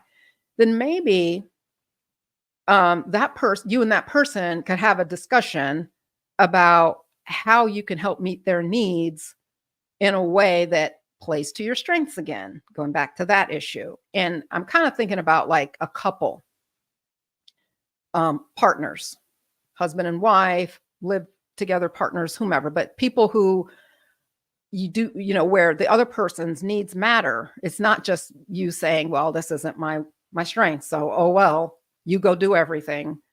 No, that's not going to work for that other person because they have needs too. So if, let's say, your partner calls you lazy or considers you to be lazy because you never take the initiative to do whatever, plan a date, take out the trash, cook dinner, whatever it is, you feeling better about yourself is also going to need to involve negotiating with your partner on how you can help them meet their needs in a way that is easier for you to do, not because of just low effort, but it's easier for you to do because of it plays to your strengths. So let's say your partner says something like, well, I don't want to be the one who always has to think of what we're going to do this weekend. I wish you'd take some initiative here. And your answer just can't be, well, I'm not good at it. It's not my strength. So you do it all the time. But if your partner understands that it is a lot of work for you, but it is a lot of work for you and you're not good at it, you can maybe come up with a compromise that, okay, you're going to have to buck up and put that effort in sometimes, but not as often as you would be expected to if you never had this conversation. So, okay, once a month, I will plan out, I'll put on my, in my notes app or some kind of reminder that I'm going to go and look up some places that we can go this weekend. You hate it because this isn't your thing, but okay, but you're going to do it because of your partner. I'm going to do this thing. And that's my contribution for the month. Meanwhile, the other 3 weekends, your partner's doing it, and your partner's okay with it because your partner knows that, okay, at least you're trying, you're doing something that goes against the grain of yourself. I know, I appreciate that you're putting in extra effort here. And because of that appreciation, I'm not going to expect you to do it every week. But now at least I understand that you're trying. And that's all I care about, is that you try sometimes and not just let this all fall on me. That's kind of an example of how getting past the lazy, the lazy label will require adjusting how you think about yourself, giving yourself some grace and compassion, getting past believing that you're less than or a failure, or yourself believing that it's laziness, and that, I have a disorder that impairs my ability to do this and this, but I can do this and this. So I'm going to try and do more of these things over here that I'm good at. And that's kind of like your goal. The road that you go on is maximizing your strengths in order to take the sting out of not being good at your weaknesses. That's part one. And then part two is there will be times, or the part two is addressing situations or modifying situations so you get less negative feedback that plays into that reinforces your own negative self-talk. So those situations could be, a partner being mad, someone at work being mad because you're not doing something, and seeing how you can either do something else that makes them feel better about you, or just having to, like, on a lesser scale, do some of these things that you don't want to do because you're trying to make someone else happy. And that's important too for relationships. All right, long answer. I'm a long answer kind of person. All righty. Kimagisha, watching from Uganda, East Africa. I have learned so much from your videos. I'm so happy to hear that. Thank you. Get a sip of water. Zach and Mom. Is that Mom? Thank you so much for your consistent contribution to the mental health field. I learned so much from you as a psychotherapist and really life mental tools. Thank you. You are so welcome. Very welcome. Dr. Marks, thank you so much for your videos. I highly appreciate your advice and insight. Greetings from Canada. Thank you. Greetings to you from Canada. I hope you're staying warm.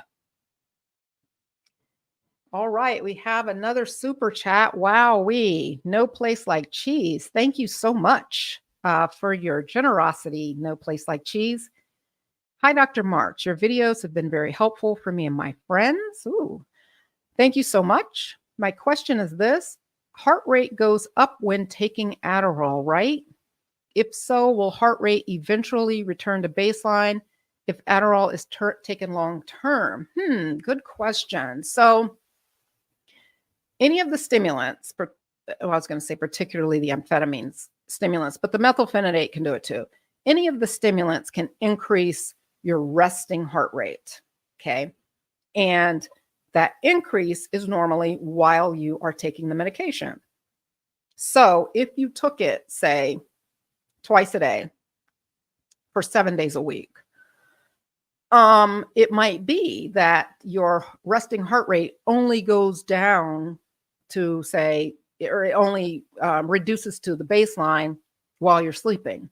And you don't really know that because you're sleeping and not measuring. And then you get up in the morning, you take your Adderall again, and then the baseline goes up. Now, the caveat here is that how much it increases varies from person to person. So you may see no increase in your baseline heart rate, or you may see a lot.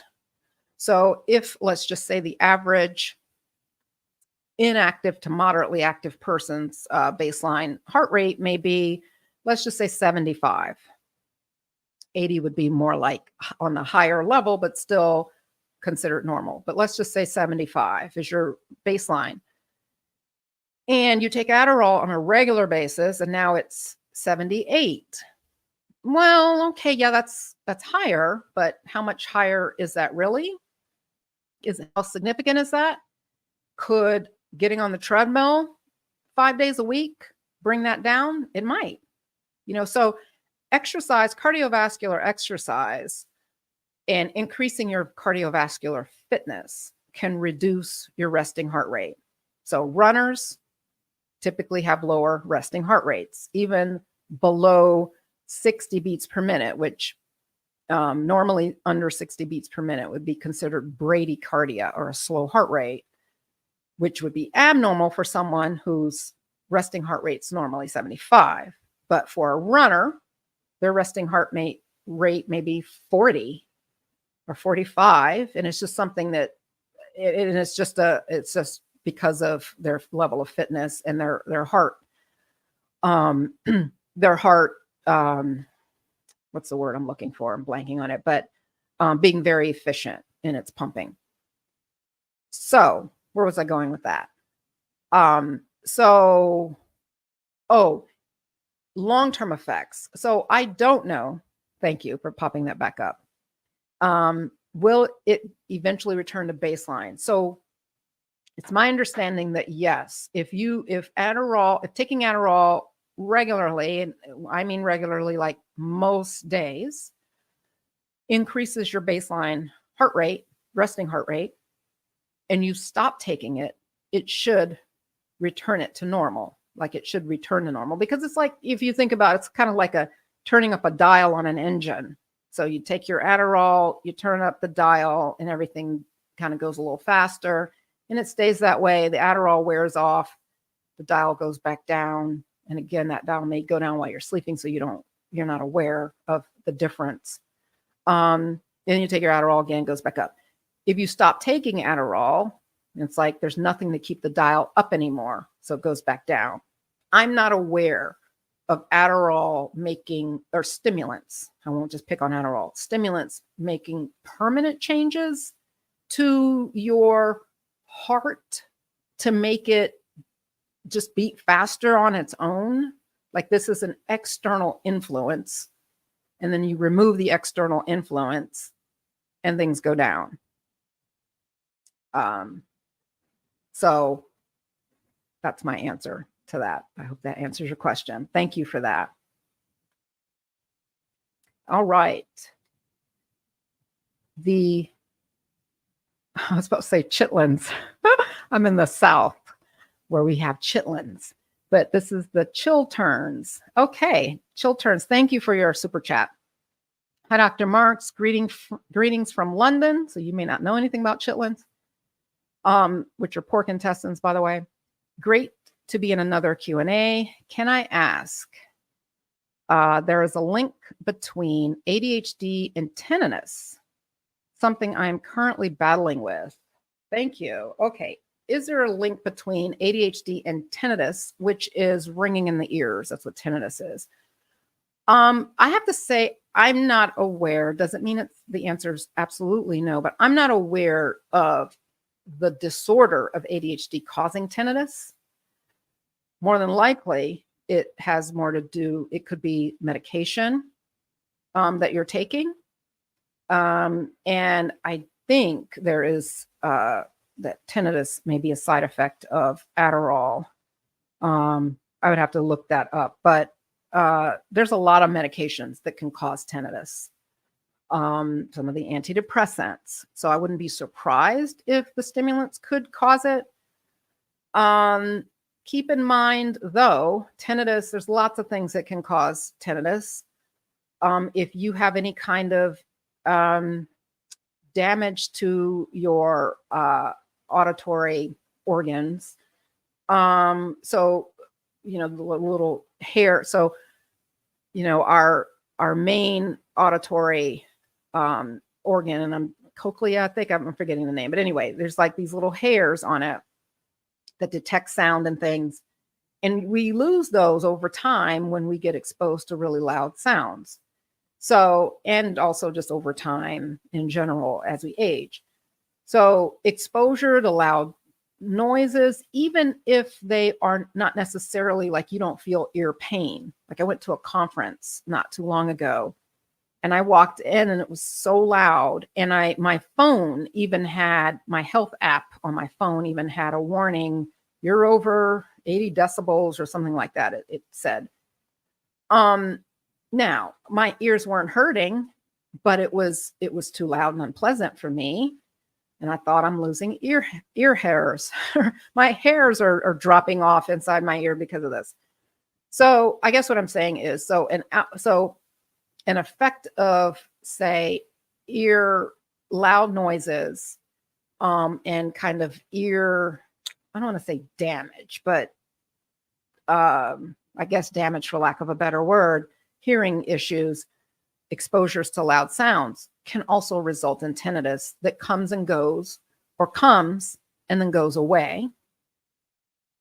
And then inner ear issues, I think, can also cause tinnitus. So there's multiple reasons for tinnitus, but my guess would be more of either environmental factors like sound and your exposure to noises, or something with your ears, or also environmental, with medication being in that environmental contribution, like something external to your body versus a condition like ADHD causing tinnitus. I doubt that. I don't know for certain. I've never seen anything like that before reported, and I doubt it. Thanks for that question.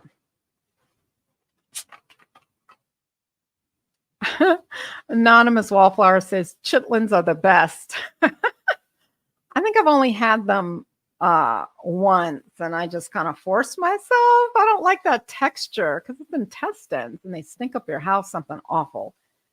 All right. Linda says, hi from Denmark. Hi, Linda. Greetings from Barbados. Thank you so much, Barbara. I love the international influence here. We do have quite a few people who watch this channel not from the US, and I really appreciate that. Mangela says, thank you for sharing all this information with us. You are so appreciated. You are welcome. AD says, appreciate your long answers. You are such an awesome teacher. You have one of the best channels on YouTube. Thank you. Thank you. Thank you. All right. Murthy Parmarthi says, thank you for the super chat. Does too much exercise trigger ADHD? Too much exercise? I doubt very seriously. And this actually reminds me of something I didn't answer in a previous question, the question about keto diet, intermittent fasting, and exercise. So the exercise, sorry, it's disjointed because I'm just now giving this like part 5 to the question, part 5 answer. And I will answer your question, Murthy, a little more detail. Exercise makes us feel good because we get lots of things that happen. You get, so it used to be thought that it was endorphin release. Well, you can get endorphin release from intense exercise, kind of the thought to be the runner's high thing, but that's not, now we see that that's not the major thing that happens, because it takes a really intense level of exercise to get that kind of release. And that release of endorphins is thought to be more for the body's protection of like damaged muscle tissue and stuff like that from the high intensity of exercise. We also get release of endocannabinoids, which is our body's marijuana system of producing the cannabinoids. So that's really where we believe this good feeling comes from exercise that cause some level of exertion. So it's more than doing push-ups. It's generally thought to be related to more aerobic level. But if you do like HIIT workouts where you do high intensity something, it doesn't necessarily have to be on a treadmill, but high intensity something, then take breaks, like that could also produce that effect. And then the other way that exercise helps us have the sense of well-being is by triggering or stimulating the BDNF system, brain-derived neurotropic factor release, which is a protein that in the brain that helps with pruning bad neurons that kind of need to be removed, and repairing poor connections and things like that. So and regrowing nerves. So that's also where exercise helps. And I do have a video on my on this channel talking about talking about exercise and its impact on the brain. So, okay, that's my last part of that question that was probably an hour ago. So back to, can you put up the question again? Too much exercise triggered ADHD. So ADHD is very complex disorder. So the answer is no. At least I don't think so. But here's the explanation. So where we think some of the difficulty comes with ADHD is in dopamine production in certain parts of the brain, not everywhere in the brain, because dopamine is produced in different parts of the brain, and some of it affects movement and things like that. But in the prefrontal cortex, you get in certain dopamine pathways, you get less dopamine release or production. That's thought to affect the executive functions and focus, concentration, all of that. So, exercising, if anything, I kind of answered it a little bit with the BDNF thing that I was bringing up, answering that other question, is exercise is a good thing when it comes to improving brain health. So if anything, I would expect that exercise with the increase in release in BDNF would help with tighten up some of these nerve connections and things in the brain, which in general is a good thing. Nerves that, so communication in the brain comes from signals starting in one point and traveling to another point. And so it goes, these are like nerve endings, like, where am I here? Okay. So, a signal may start here, travel down the nerve, and then here's another nerve, and they connect, and then it keeps going, and then it goes to another part. And so like all these connections. Okay. When you get loose connections, kind of like, an electrical circuit. I was an electrical engineer. I guess that's why I think of this example. But if you get loose wires and stuff starts shorting out and doesn't work. Okay. So same thing in our brains. So I would expect that exercise, we know that it can help with depression and anxiety. I would imagine it also help with ADHD. I don't know the exact mechanism of like what gets affected to then help. But if you just think on more of a broader level of helping with wiring and circuitry and nerves connecting nicely together and all of that in the areas of the brain that are affected by ADHD, then exercise should help that way. If you're thinking about the person who has ADHD who is hyperactive and could making them run around the block, make them more hyperactive, no, it actually might help settle them down, getting some of that energy out. So, but no, I wouldn't expect that like making someone, if someone was exercising a lot, that would make them too hyper they might get pumped up and feel really good, but not make them hyper from a ADHD condition perspective.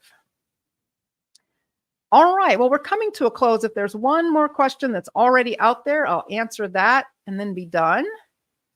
If not, oh, okay. One more. Brian, thank you for the super chat.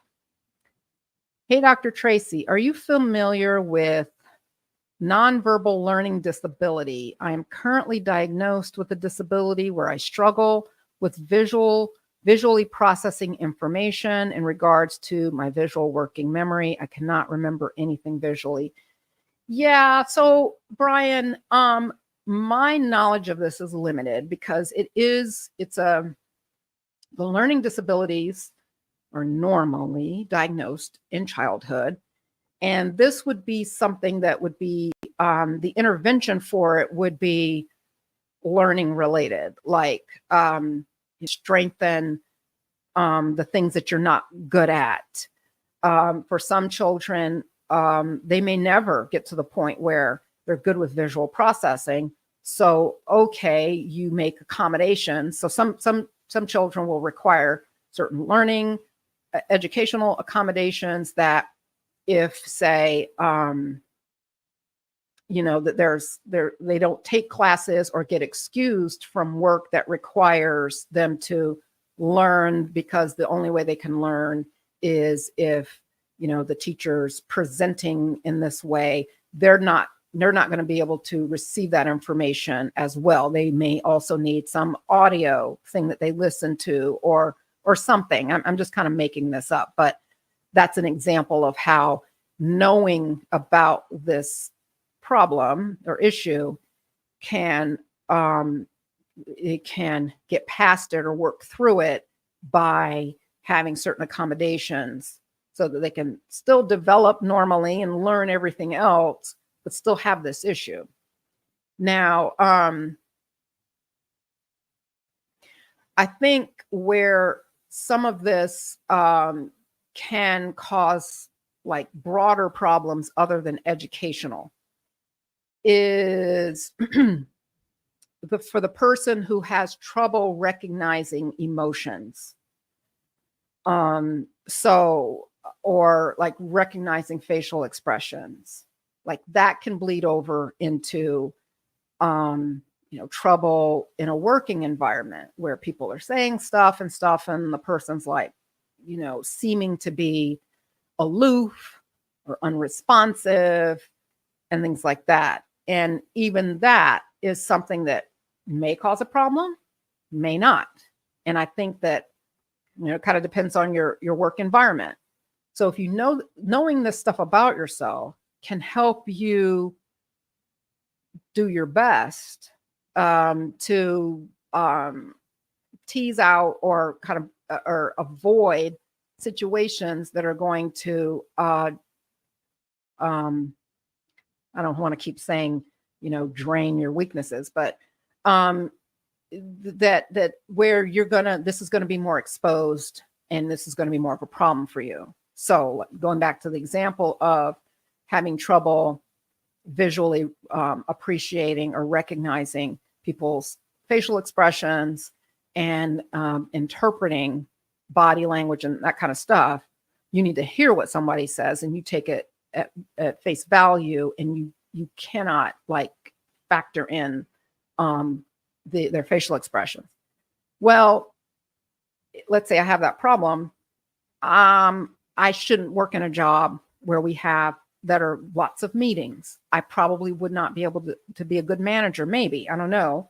Maybe I could be a manager where if we're working remotely, we don't have Zoom meetings, or if we do, most of my work gets done through emails and stuff. Like that's kind of an accommodation of sorts of, I know that I'm not going to get much out of these in-person or face-to-face discussions with people if at a manager level. So I'm going to need to have phone conversations or emails with people to just address the words, because I'm not going to be able to deal with emotions and faces.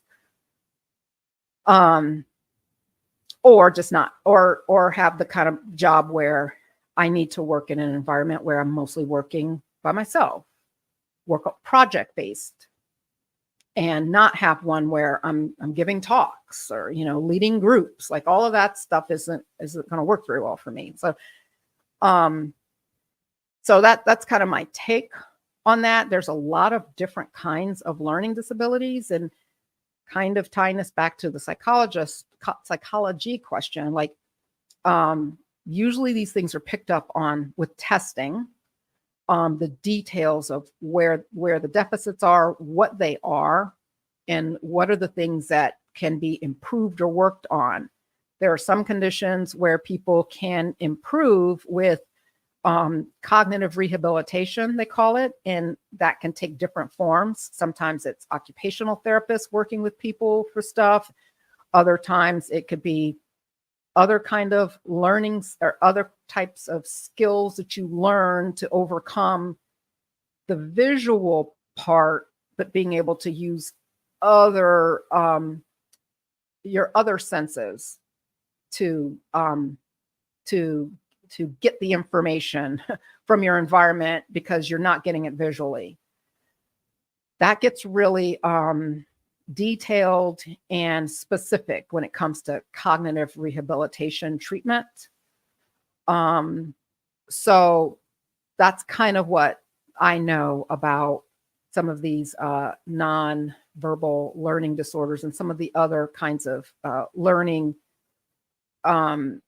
disorders that can affect people early on and affect development a little bit, but yet sometimes still people can progress through it and improve or find workarounds, but still have these deficits and live with the deficits. But the workarounds are enough to make the deficit not be so impactful for them because they've got workarounds. And that finding those workarounds would come through either cognitive rehabilitation or through a therapist who specializes in working with people with learning disorders and how to form workarounds to be able to achieve something that they're needing to do, but they can't do because they have this thing that's holding them back. All right. Go ahead and say about that. Well, thank you everyone for coming. And if your super chat wasn't easier today, I will gather those up and see about answering them in a different way, whether it be a super chat or a separate like random video that I publish. But I will work on it. I really think people do that and not get it. So I will go through and figure out what those were. Yes, ask me everything. Ask me anything is March 13th at 10 a.m. Eastern Time. I am in Eastern Time.